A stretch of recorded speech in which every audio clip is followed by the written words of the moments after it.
pink elephant. We have hit the skids.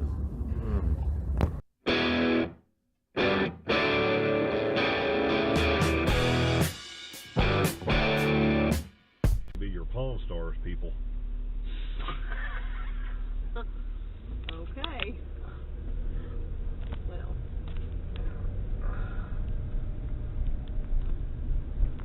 Yep. World famous gold and silver. Yeah, that's it. And there's that new crap they built or remodeled or whatever. But he knows a guy. They all probably know a guy.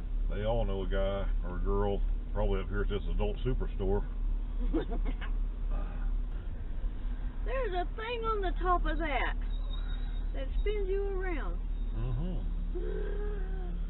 Oh my God.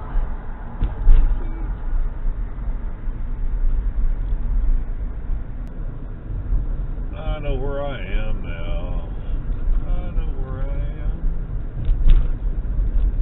I know where I am now. How did you ever make it when you came back here before?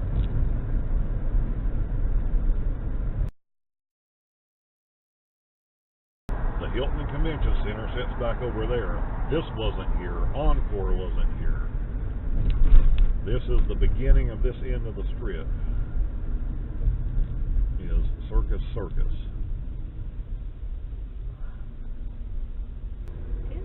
Circus Circus is a cheap place to stay with a big parking lot behind it.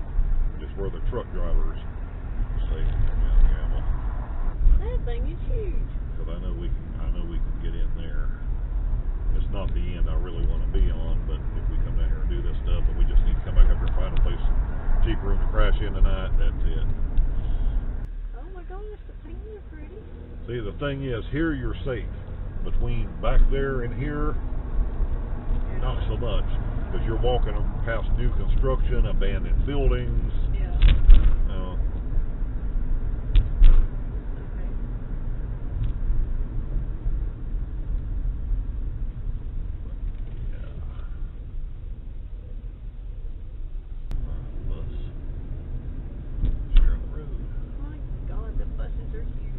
What they demolished here. Let's look at it and think about it.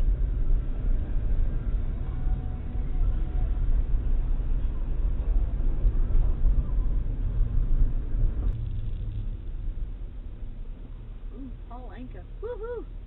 All right.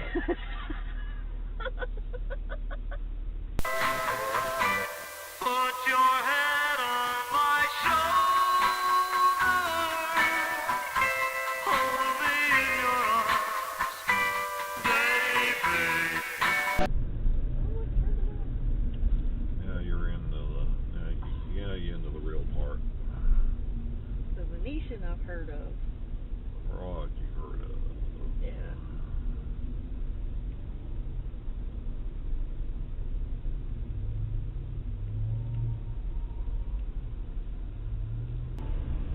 I love waterfalls. That one's pretty. It's got lamps around it. Oh, yeah, Treasure Island's here. I remember now. It's cool to be outside of there sometimes at night.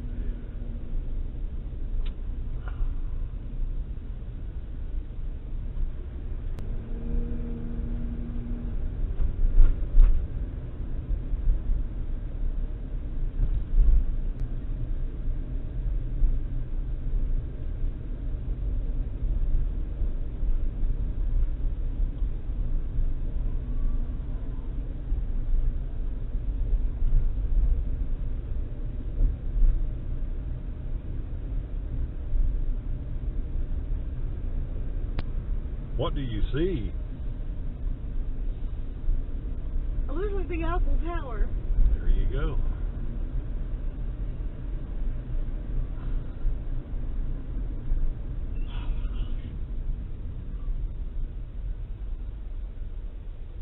Wayne Newton is still here.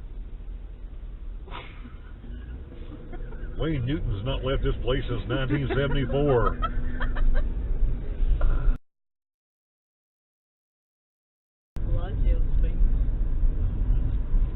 That's your fancy one.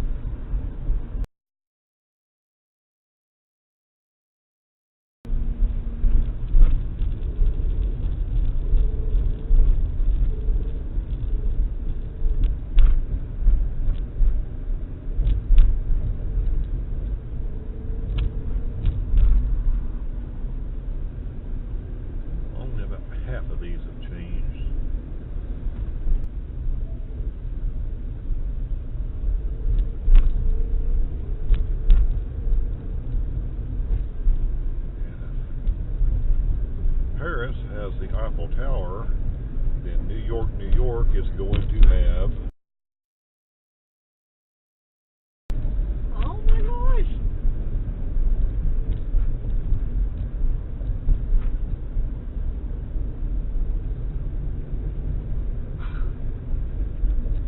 Statue of Liberty and Disney World. Oh my gosh.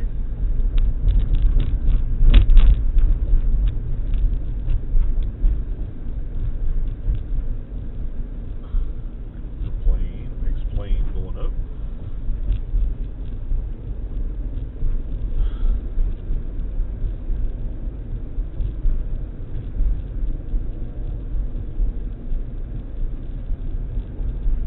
Oh my gosh.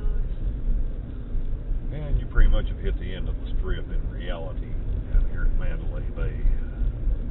So if you don't mind walking between Circus and Mandalay, you can walk the whole thing. Oh my gosh. How many miles is that? However many miles that is.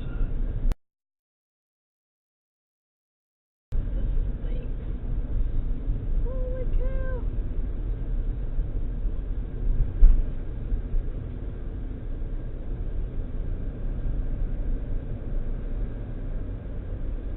Okay, let me tell you about the best hotel in Las Vegas. Do not be swayed by this 2.5-star review, because there are things going for this place, including its location directly across from Mandalay Bay. Okay, let me explain why what may be the worst hotel in Las Vegas may be the best hotel in Las Vegas for you. First of all, I guess this is really a motel, not a hotel, but that's beside the point. The Diamond Inn is actually just about the oldest hotel motel there. It was built in 1940, so you know this place is going to be full of quality.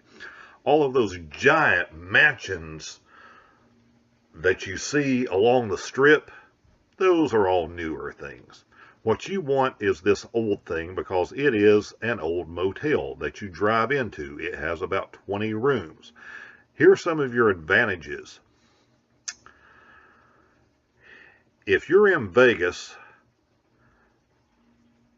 you're going to spend all of your time in those hotels. You're going to spend half your day in the elevator walking down those 3-mile hallways to your room.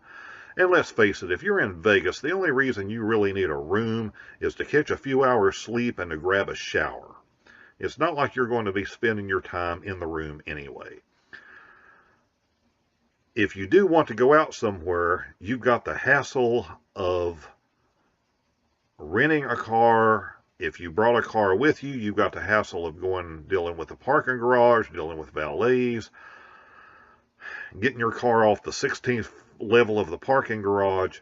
With this place, you have none of those issues. It's just like any other hole-in-the-wall motel that you may have found traveling across the country. You walk out the door 10 feet, you step in your car, drive 20 feet, and you pull out on the Las Vegas Strip. That's what makes this place great. If there's not a convention going on down at the convention center at the Mandalay Bay Inn, you can probably get a room in this place for $40 or $50 a night. The night we were there, I think there were maybe 2 other people there, so it's pretty quiet, with the exception of, and here comes the con. One, you are next to the street, so there are going to be a few people going by honking their horns, whatever. The second disadvantage for some people is you're going to be closer to the airport. I personally like that. I like the fact that I could walk out of the room and I could sit there and watch a plane take off about every 60 seconds if I wanted to. Realistically, inside of the room, we didn't hear any of that stuff. The Diamond Inn, it is a pretty rundown place, but it was clean enough. You get what you pay for, and that's not going to be much, but it's going to be clean. It's going to have an old TV. It's going to have a shower, and that's really all you need. But this place, for convenience, and I have spent a week in Vegas staying in hotels on the Strip several times. I would pick this place again in a heartbeat if I'm driving into Vegas, just for the convenience factor, for the time it will save. Bounce out of your room, a couple blocks up the street, you're at Mandalay Bay, and then you can go on up and hang out do your thing in any of the big hotels on the Strip. So my review, TripAdvisor gives it 2.5 out of 5 stars. That's probably being nice, but for convenience, this is a 5-star out of 5 star. So with that out of the way, we're going to leave you with some sights, some pictures, some videos of the fountains at Bellagio, and enjoy. If you found any of this useful or at least amusing, feel free to hit like, hit dislike, hit subscribe.